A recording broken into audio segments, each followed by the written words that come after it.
You know that moment when everything just clicks? Time slows down, your body moves on its own, and your mind feels calm but laser sharp? That's flow state. It's not mystical, it's neurobiology. Now imagine you could help trigger that state with something as simple as a toothpick.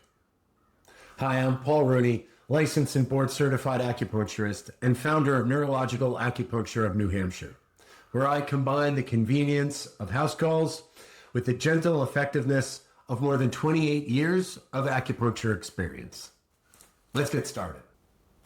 In Japan, there's a facial technique that does exactly that. No needles, no electricity, just precise, gentle stimulation of the face's nerve-rich zones using a toothpick-like tool. And here's the wild part. It mirrors the exact brain and body shifts seen in flow state. It's not magic, it's neuroanatomy. By activating specific facial nerves, you can actually signal the brainstem, engage the vagus nerve, and flip the switch from distraction to presence. So let's break this down. We'll walk through what flow state really is, how this technique works, and the science behind why it helps athletes, performers, and high-level professionals get into the zone and stay there longer. When we talk about flow, we're talking about three big things that are happening in the brain. Basically, it's a network switching effect. What networks are we talking about? So normally the brain toggles between two main systems, the default mode network, or DMN, and the task positive network, TPN. So the DMN, the default mode network, handles self-talk, mind wandering, and what I think is really kind of cool, the tracking of time through monitoring repetitive things like the heartbeat. So I remember this system by thinking of the DMN as the daydreaming network. The other one, the task positive network, or TPN, this is the system that locks attention to a task. It drives performance, goal pursuit, and increases working memory.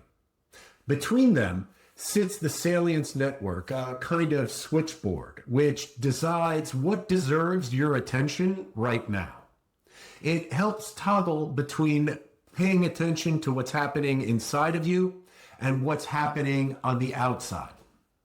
In flow, the default mode quiets. The Salience network takes charge and the task positive network lights up. You stop thinking about time.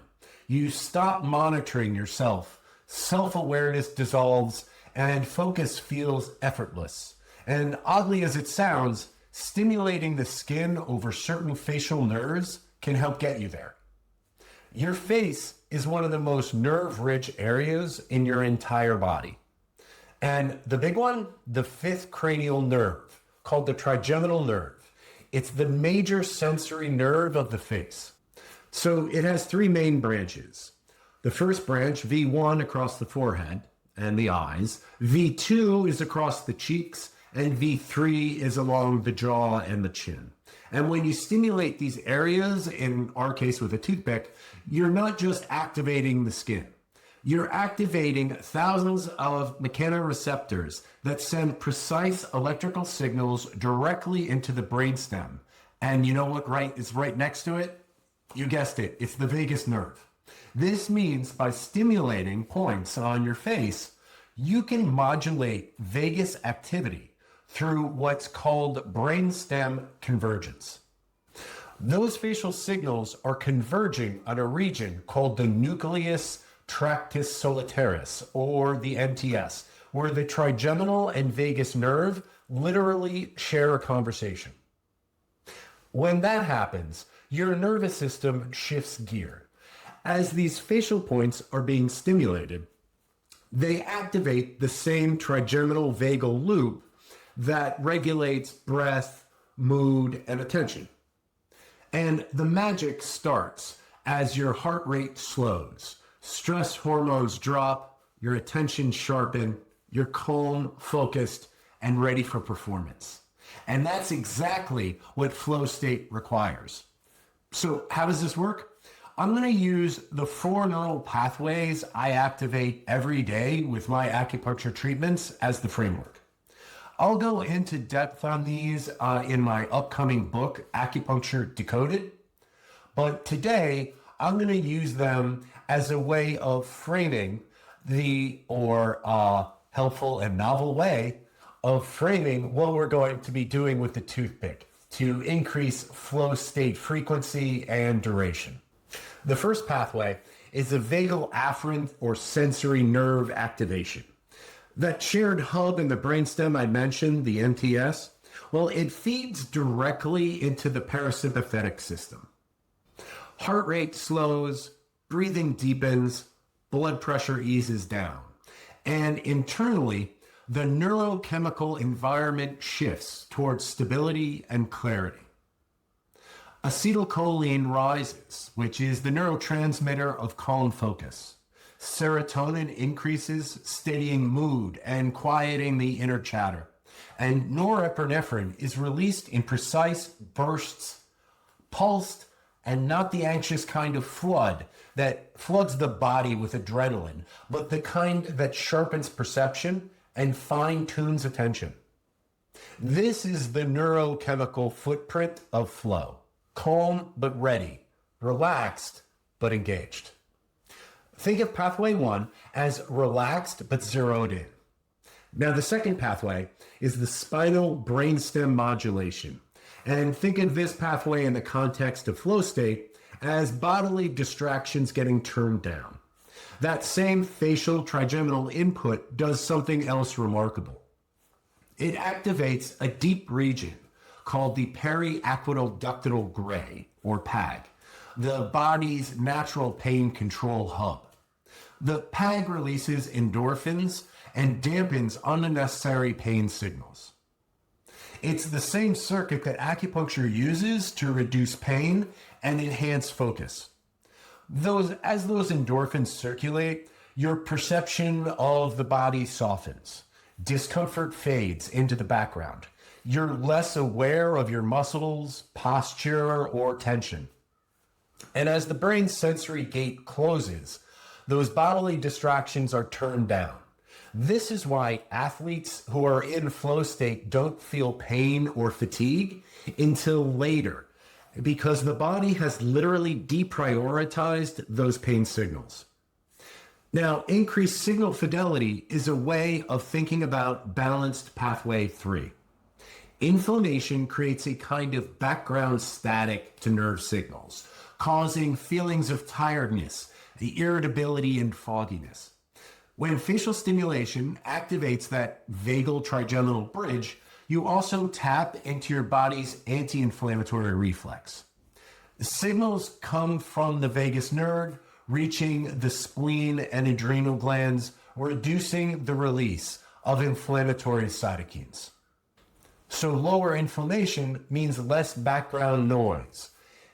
In the brain, this gives you an increased signal fidelity, clearer thought, better motivation, and sharper executive function. That calm alertness isn't just mental, it's cellular. Your nervous system and your immune system are aligning for optimized performance. Pathway 4 is the monoamine GABA balance. I think of this as the no drama pathway. So when balanced, it helps sustain flow by creating a low friction nervous system environment. As these networks synchronize, the chemistry of flow unfolds.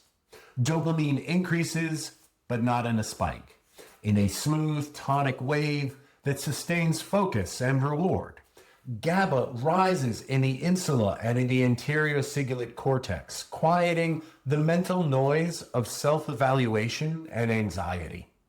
Glutamate and substance P decline, reducing the excitatory overload and sensory overwhelm. And the body releases just enough endorphins to make effort feel effortless. In the lab, researchers see this signature after acupuncture and transcutaneous vagus stimulation, the same circuits that your toothpick stimulation engages. So what does this all mean in real world terms?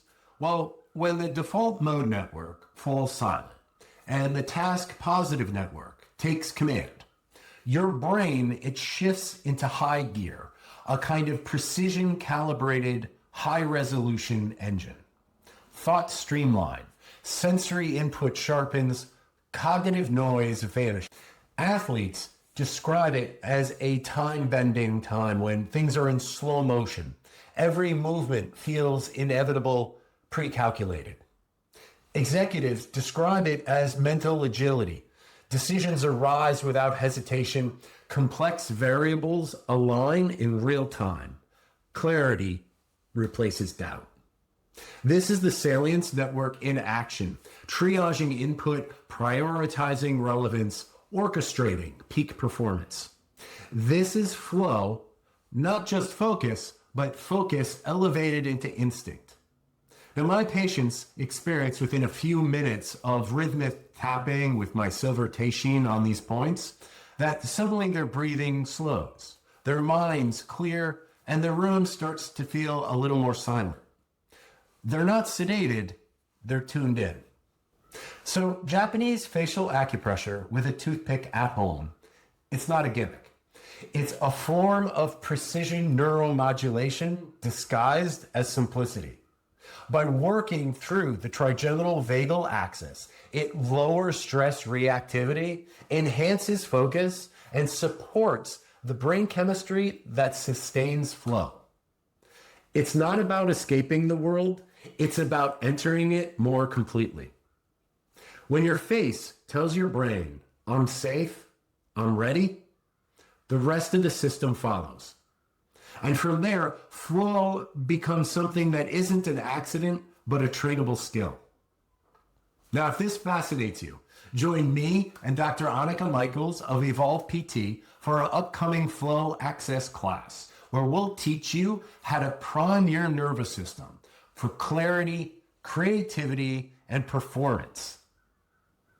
And remember, flow isn't just something that happens, it's something you can train.